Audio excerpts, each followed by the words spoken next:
Morning guys, how's it going?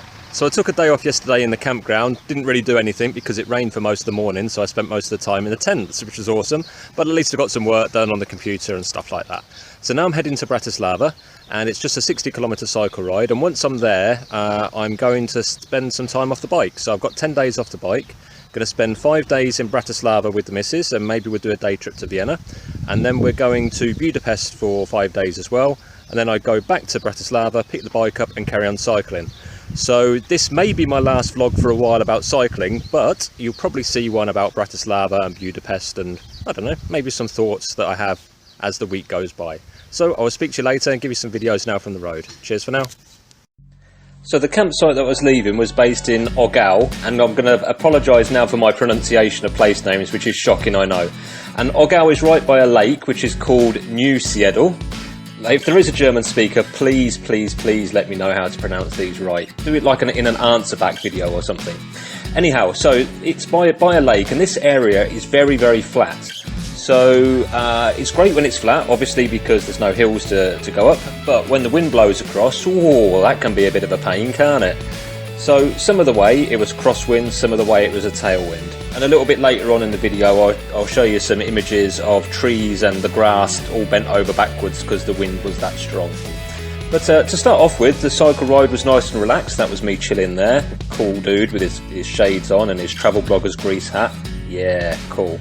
And it was nice to get off the road and hit some of the cycle paths and the quiet country lanes. In Austria, they tend to have farm tracks doubling as bicycle lanes, and so my GPS would send me off through a field on a bicycle lane, and it would keep me well out the way of the traffic, which is great. You know, I really appreciate that. And it's something I remember from my previous bicycle tour of cycling from England to Cape Town.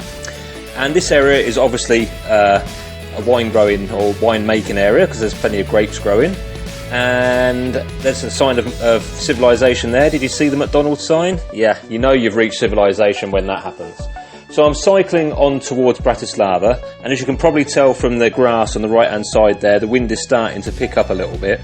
But in a way it's good because it's blowing me along, so I'm not really using too much energy. But it was a bit deceptive today because the heat was quite strong. Well, when I say strong, it was not the same as it was in Greece. But it was, 27 degrees today, and it actually makes you a little bit more dehydrated than you realise.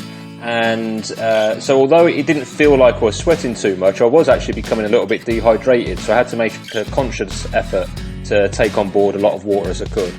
And here's, so this grass here, that can show you how the wind is really blowing, obviously. And it was kind of swirling around at this point, which was great.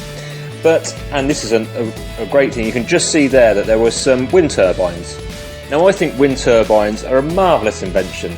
Now some people, for whatever reason, don't like them. We have something in the UK called a NIMBY, which is not in my backyard, and people call them bloody awful to look at. Of course they're not, they're wonderful to look at. I mean, there's nothing more majestic than seeing wind turbines creating energy, not polluting the atmosphere. I mean, really?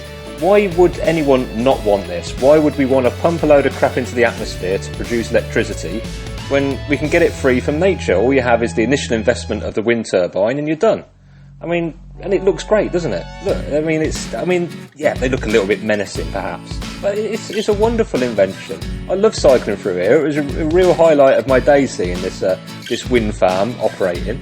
And I think, it should be, more countries should have it. In the UK we should have it. In Greece they should have more, definitely.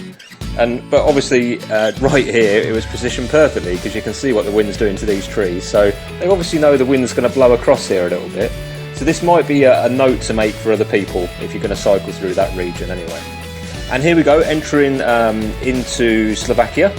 Heading towards Bratislava, and there was absolutely no guard, there was no border control, there was just a couple of park benches, and that was it. And I was into another new country, although I have cycled through Slovakia before. So the cycle ride into the centre was a little bit mad. The GPS led me off onto some trails, then I had to get onto a main road, but I got into the centre eventually. So I'm staying here for 5 nights, as I mentioned. And the missus is flying out, and I've got to go and pick her up from the train station very shortly. So we're going to stay here, going to see some sights. So I'm going to take it easy off the bike. and I'll make some more videos of Bratislava, Vienna if we visit Vienna, and Budapest when we go to Budapest. But until then, take it easy guys, thanks very much for watching, and if you like the video, please thumbs up, and of course subscribe to the channel for more good stuff. Thanks a lot, speak to you later. Cheers for now.